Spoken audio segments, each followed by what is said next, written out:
Muchas bendiciones siempre en el nombre de Cristo Jesús, el Señor de la Iglesia. Estamos estudiando ahora en las Sagradas Escrituras los géneros literarios, recordando siempre que la hermenéutica es la ciencia de la interpretación de las Sagradas Escrituras. Y hemos estado estudiando esos géneros literarios, la sinécdoque, la metonimia, hemos estado estudiando el símil también, la metáfora y tantos otros, la prosopopeya, tantos otros géneros literarios. En este caso vamos a hacer énfasis un poco sobre el tipo. Eso es, el género literario lleva por nombre el tipo. En esta figura literaria vamos a encontrar hechos, personas u objetos que existieron en el Antiguo Testamento, pero que además nos están mostrando algo semejante en el futuro. Son situaciones del pasado que nos están dejando para nosotros una profunda enseñanza de algo que pasará en el futuro. Y en este caso nosotros hablamos muchas veces que Jesucristo está representado en muchos tipos del Antiguo Testamento. Y para eso nosotros vamos a ver algunos ejemplos bíblicos. Claro, por supuesto que esto dentro de los 20 géneros literarios que hemos estado tocando y vamos a seguir tocando, este quizás sea uno de los más importantes para nosotros porque estos tipos nos hablan de Jesucristo. Y para eso vamos a ver ejemplos que son para nosotros de vital importancia dentro del estudio de la palabra del Señor. Vamos a ver cuatro ejemplos. En Números capítulo 21, capítulo 21, verso 9, leemos acerca de la serpiente de bronce que levantó Moisés en el desierto. Eso es un tipo. Y este tipo es lo que apunta a lo que Cristo haría en el futuro por la humanidad al ser clavado en la cruz. Según Juan capítulo 3, verso 14, ustedes se recordarán cuando la serpiente de bronce se levantó allá en el desierto porque las serpientes habían picado a los del pueblo de Israel por su soberbia, por su desobediencia, por sus tantas quejas, sus tantas situaciones de molestia que ellos representaban. Y entonces las serpientes vinieron y los picaron y el Señor le dijo que a Moisés que levantara esa serpiente de bronce para que todo aquel que viera la serpiente levantada, ese iba a ser sanado. Entonces, cuando leemos eso, nos damos cuenta que la serpiente de bronce es un tipo de Jesucristo. El segundo ejemplo, en el libro de Jonás, vamos a encontrar la historia de aquel profeta. Leemos cómo Jonás estuvo en el vientre del pez 3 días y 3 noches, según encontramos en el capítulo 1, verso 17 del libro de Jonás. Este es también un tipo que apunta hacia Cristo y su tiempo en la tumba. En el caso del tercer ejemplo que vamos a compartir con ustedes, vamos a ver que en el relato de la primera Pascua podemos encontrar ahí acerca de cómo el pueblo judío se les mencionaba a ellos también el sacrificar el cordero de la Pascua que tenía que ser sin defecto. Éxodo 12:5.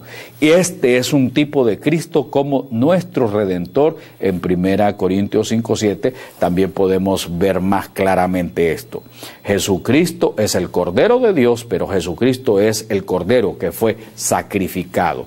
Así que cuando leemos en la Pascua todo esto, decimos esto que se habla en la Pascua es un tipo, es una figura literaria llamada tipo de Jesucristo.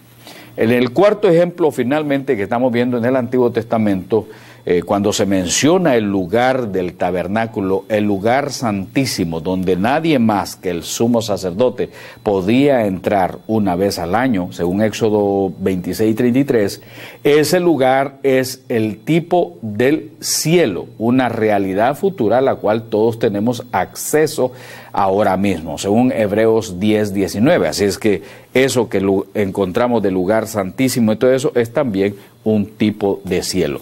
Cuando yo voy a leer la Biblia, tengo que tener cuidado, no es simplemente leer por leer, es también que debo de interpretar y al mismo tiempo pues debo de tener el corazón dispuesto a obedecer lo que la palabra del Señor me enseña. Hay mucho prejuicio dentro del pueblo del Señor aquí en la tierra, hay mucho prejuicio. Muchas veces lo que actúa es el prejuicio más que la recta interpretación. Por eso vemos nosotros en las doctrinas de alguna iglesia que el prejuicio del machismo es el que obliga a los líderes a buscar algunos pasajes bíblicos que sustenten esa posición. También vemos racismo, vemos discriminación social, vemos marginación hacia algunas personas. ¿Basadas en qué? Basadas en prejuicios.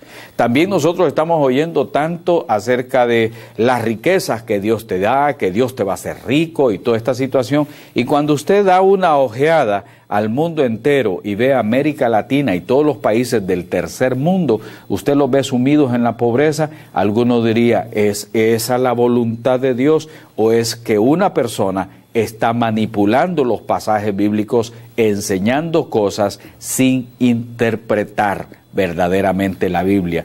De ahí hay que tener mucho cuidado. Claro que existen tantísimos lugares donde nosotros podemos asistir, pero debemos de permanecer alerta a si esa persona está interpretando las Sagradas Escrituras o si esa persona está obligando a las Sagradas Escrituras a decir lo que sus prejuicios quieren que diga. Ahora que hemos visto algunos de estos ejemplos, vamos a tener bien presente también la siguiente advertencia. La figura retórica llamada tipo solamente se puede encontrar en el Antiguo Testamento. Eso tenemos que tenerlo bien claro todos nosotros. Es en el Antiguo Testamento donde encontramos los tipos como género literario. Y debemos recordar que esta figura está en el texto bíblico solamente para ayudarnos a comprender una verdad espiritual para ilustrar la enseñanza, pero el tipo no se usa para ser usado como base de una doctrina bíblica. El otro género literario, aparte ya del tipo que quiero compartir con ustedes, es el símbolo. El símbolo es una imagen o un objeto que representa otra cosa. El misterio, por ejemplo, de las 7 iglesias que se menciona en Apocalipsis 1:20. Vamos a ver en Apocalipsis 1:20 un ejemplo de símbolo. El misterio de las 7 estrellas que has visto en mi diestra y de los 7 candeleros de oro. Las 7 estrellas son los ángeles de las 7 iglesias y los 7 candeleros que has visto son las 7 iglesias. ¿Se da cuenta? Ahí hay símbolos y dice es tal cosa y son tal cosa. El símbolo puede tener diferentes significados y debe ser interpretado lógicamente a la luz del contexto y de la cultura. Además, debemos recordar que tiene límite de tiempo también. Al usar el símbolo lo hacemos para representar una cosa o algún hecho, utilizando otra cosa u otro hecho conocido. En las Escrituras encontramos un lenguaje sumamente rico en símbolos y el estudio de los mismos es siempre pertinente para nosotros. ¿Cuántos de ustedes no han visto el águila? El águila representa el poder y la vida. Y usted va a las oficinas de pastores, de líderes de iglesia, de conferencistas, y usted va a ver cuadros ahí de águilas, usted va a ver águilas ahí de barro, águilas de distintos materiales, hasta águilas de bronce, que representan el poder y la vida.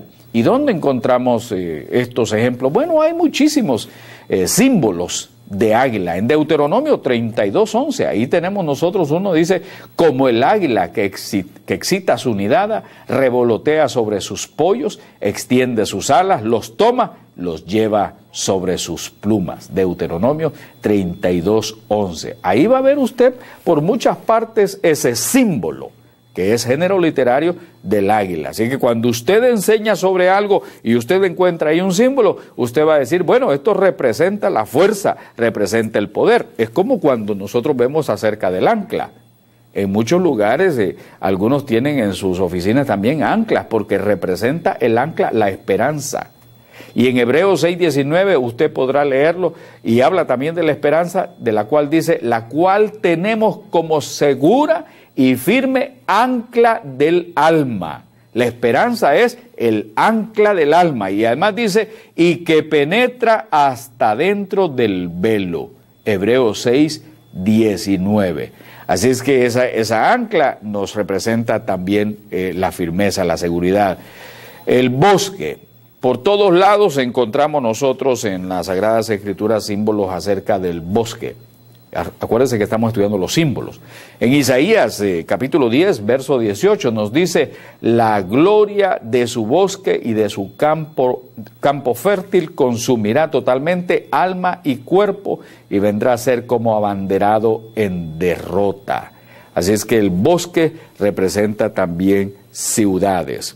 Es como cuando uno dice las muchas aguas en el Apocalipsis, también representan muchos pueblos. Así es que todos esos símbolos, les recomiendo comprarse un buen diccionario y algunos comentarios bíblicos. Si puede tener 2 o 3 diccionarios bíblicos, eso será una maravilla para usted que le gusta escudriñar y estudiar la palabra del Señor. Eso de ser solamente oidor y uno dice, no importa lo que el predicador diga, porque en algunos casos hay personas que le ponen una carga emocional increíble y entonces la gente entra en esa dimensión emocionalista, pero no se da cuenta que no están interpretando la Biblia, sino más bien están diciendo cosas que ellos quieren, pero que la Biblia no lo está certificando de acuerdo a la sana interpretación de las Sagradas Escrituras. Veamos otro símbolo que es importante y es interesante, el cedro. La fuerza y la perpetuidad. Cuando se habla de los cedros del Líbano, se está refiriendo también a la fuerza y la perpetuidad. Quiere decir que van a durar muchísimo. El Salmo 104, verso 16, así lo dice. Se llenan de savia los árboles del Señor Jehová. Se llenan de savia los árboles de Jehová, los cedros del Líbano que Él plantó. Ahí está. Entonces encontramos esa fuerza también y vigor. Cuando usted lee la Biblia, de repente usted dice, mira, se menciona aquí la lepra. Y en algunos casos se dan ejemplos como estos. Por ejemplo, dice en la Biblia que es símbolo de pecado asqueroso en Isaías, en el capítulo 1, verso 6. Eso, siempre que se menciona lepra, es de una sola vez un símbolo de pecado, como también encontramos el lirio. El lirio que vemos aquí en las Sagradas Escrituras es el símbolo de hermosura y pureza. Cuando se menciona la rosa del Sarón y el lirio de los valles. El lirio, símbolo de hermosura y pureza. O cuando se menciona sobre la lluvia. La lluvia está relacionada también con esa influencia divina. En Santiago 5:7 nosotros decimos la lluvia de bendiciones, la lluvia temprana y tardía.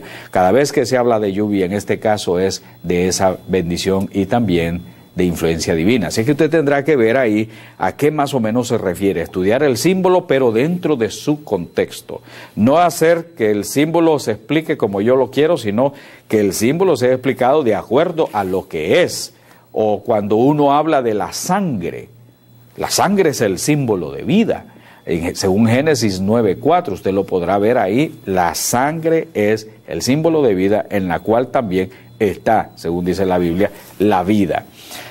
Otro símbolo importante que lo vemos en las Sagradas Escrituras es la zorra, que representa el engaño, la astucia, como Jesús decía, díganle a esa zorra. ¿Qué es lo que está diciendo con eso? No que sea un apodo, sino que ese símbolo representa el engaño y la astucia.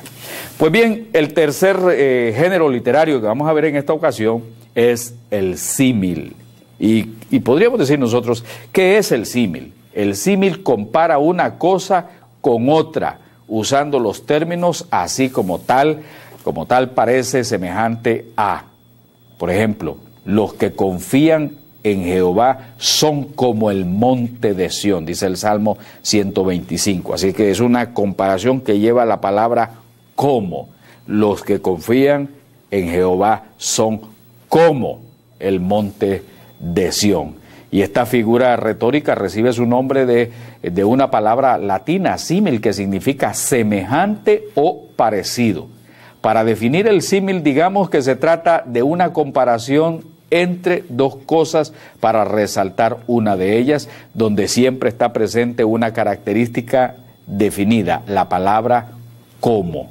Esta palabra como puede estar tanto al comienzo de la frase o también en medio de ella. Por ejemplo, Isaías 55:9. Como son más altos los cielos que la tierra, así son más altos mis caminos que vuestros caminos. Como son, como, la palabra como, de una sola vez me está diciendo, esto es un símil, no es una simple comparación. Los caminos de Dios y de los hombres son aquí como comparados con el cielo y la tierra, donde guarda la misma relación en importancia. Eso es lo que se le refería el pasaje anterior.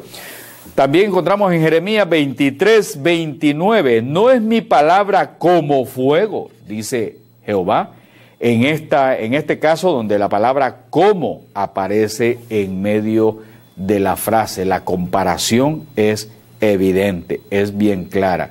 Otros ejemplos se encuentran en el Salmo 103:11, en Isaías 1:18 y en Santiago 1:6, para aquellas personas que piden el DVD para aprender más y ver este programa, esta enseñanza de una manera más lenta. Pueden parar su aparato de ver los DVD, el DVD player, usted puede detenerlo y entonces ir anotando cada uno de los pasajes bíblicos. Salmo 103:11, Isaías 1:18, en Santiago 1:3 usted va a encontrar ahí. Por ejemplo, en Daniel 12:3 y otros pasajes más, usted puede encontrar estos ejemplos de símil. El símil no le va a ser muy difícil, no le va a ser muy como esto, como lo otro, como la plata, como el oro. Si me buscar es como el oro, esto y lo otro, entonces son ejemplos de símiles.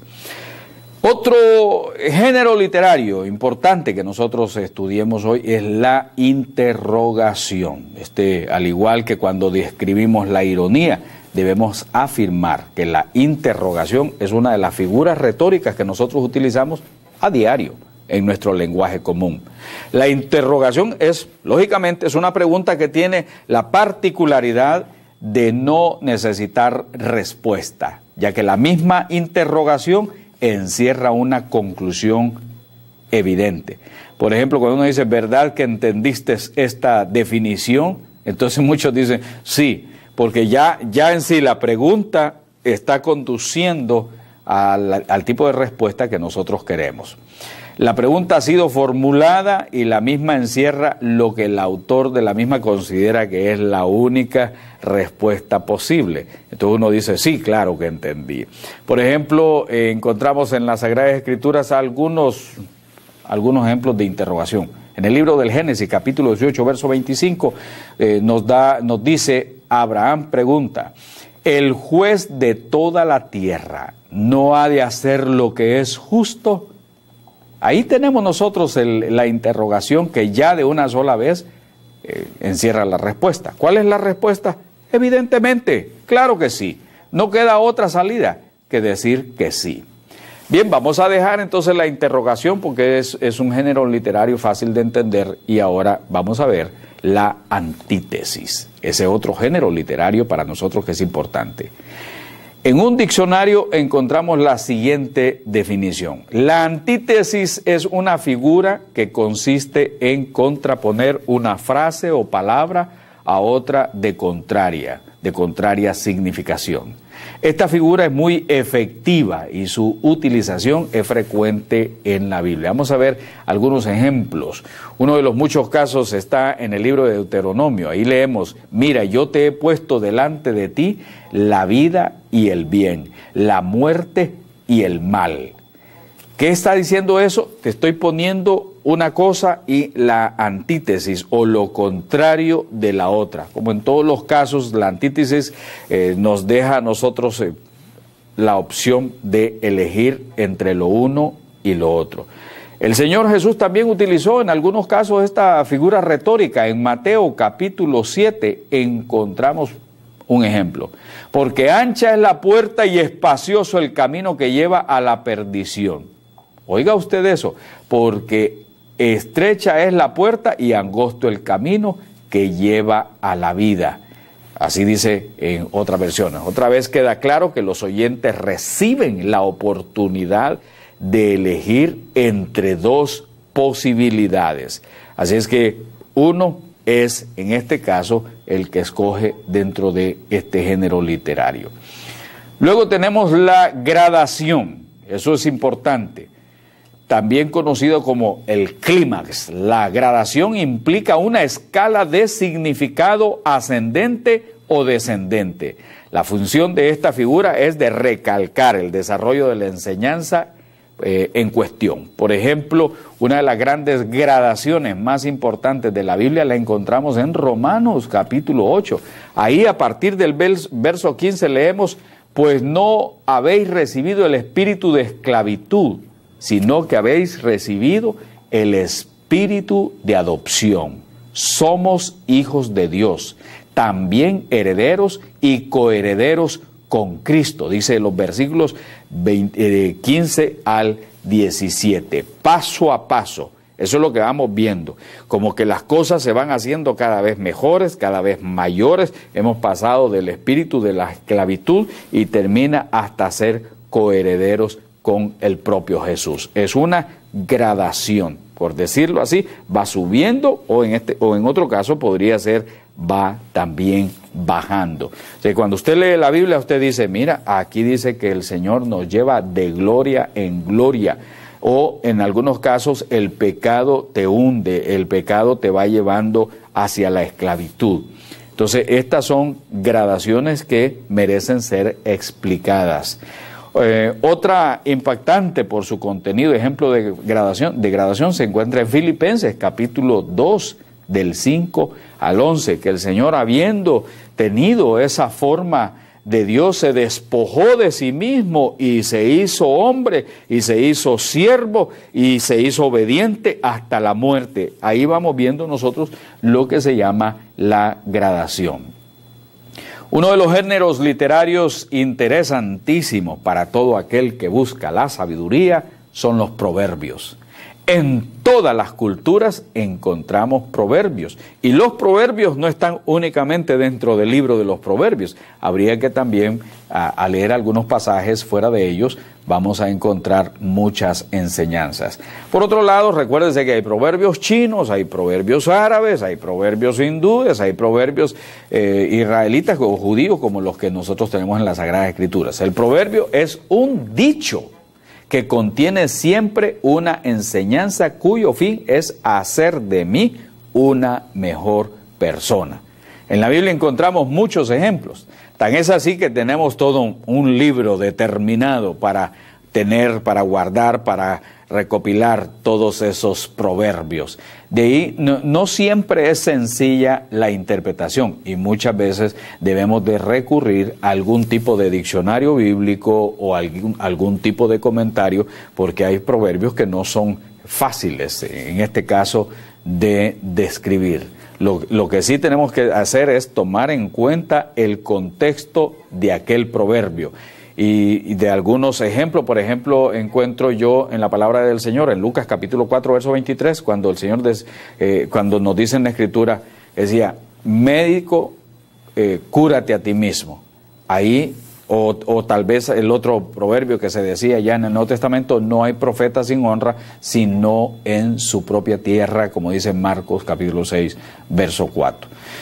Es bueno tener una advertencia en cuanto a esto de los proverbios, que un proverbio no es lo mismo que un refrán popular, como aquello de dime con quién andas y te diré con quién eres, en boca cerrada no entra mosca. Esos eran los dichos populares o refranes. Los proverbios es completamente diferente. En los proverbios lo que encontramos es cargas de sabiduría, de esa sabiduría que baja del cielo y que nos da enseñanza para hacer de nosotros personas más útiles. Luego vamos a encontrar nosotros en las Escrituras muchos ejemplos más, y más adelante en el próximo programa estaremos hablando nosotros sobre lo que es el acróstico bíblico. Mis amados hermanos y hermanas, el estudio de la palabra de Dios es súper interesante. Usted puede aprender cada vez más. Nosotros no pretendemos saberlo todo, pero lo que tratamos de hacer es ir aprendiendo poquito a poquito, porque son muchísimos los ejemplos de la palabra del Señor que merecen ser interpretados y claramente explicados para el pueblo del Señor, para que no se pierdan y para que no sean arrastrados por todo tipo de doctrina.